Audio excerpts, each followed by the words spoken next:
সবকিছুর আগে শান্ত হয়ে বসুন এবং নিজেকে একটি প্রশ্ন করুন, আমি কি সত্যি এই মুহূর্তে উপস্থিত আছি? আমরা বেশিরভাগ সময় হয় ফেলে আসা দিনগুলোর দুঃখে ডুবে থাকি, নয়তো অনাগত ভবিষ্যতের চিন্তায় অস্থির হই। আধ্যাত্মিকতার প্রথম ধাপ হল বর্তমানকে গ্রহণ করা। শ্রীকৃষ্ণ বলেছেন, যা হয়ে গেছে তা ভালোর জন্যই হয়েছে, আর যা হচ্ছে তাও ভালোর জন্যই হচ্ছে। তাই বর্তমান মুহূর্তটিকে আশীর্বাদ হিসাবে গ্রহণ করুন। আসক্তি ত্যাগ ও কর্মের দর্শন। আমাদের অশান্তির প্রধান কারণ হল ফলের আশা।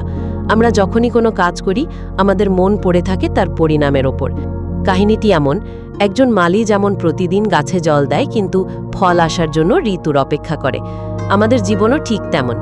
আপনি আপনার কর্তব্য করে যান নিষ্ঠার সাথে, কিন্তু তার ফলাফল ভগবানের ওপর ছেড়ে দিন। একেই বলে নিষ্কাম কর্ম। যখনই আপনি ফলের মায়া ত্যাগ করবেন, দেখবেন মন এক অদ্ভুত হালকা অনুভব করছে। সমর্পণ বা শরণাগতি। নিজেকে খুব বড় বা সবকিছুর নিয়ন্ত্রক ভাবা বন্ধ করুন। সমুদ্রের একটি ঢেউ যেমন জানে সে সমুদ্রেরই অংশ, আমাদের আত্মা তেমনি সেই পরমাত্মার অংশ। আপনার জীবনের সমস্ত ভার তার চরণে সঁপে দিন। যখন আপনি মনে মনে বলতে পারবেন, হে প্রভু, আমি তোমার হাতের একটি যন্ত্র মাত্র, তুমি যেভাবে চালাবে আমি সেভাবেই চলব, তখন জীবনের কোনো ঝড়ই আপনাকে বিচলিত করতে পারবে না। এই পূর্ণ বিশ্বাসই হল শান্তির মূল চাবিকাঠি। প্রতিদিনের আধ্যাত্মিক অভ্যাস। শান্তি কেবল একদিনের বিষয় নয়, এটি একটি চর্চা। প্রতিদিন অন্তত কিছুক্ষণ একান্তে বসুন, নিজের ইষ্টনাম জপ করুন বা ধ্যান করুন।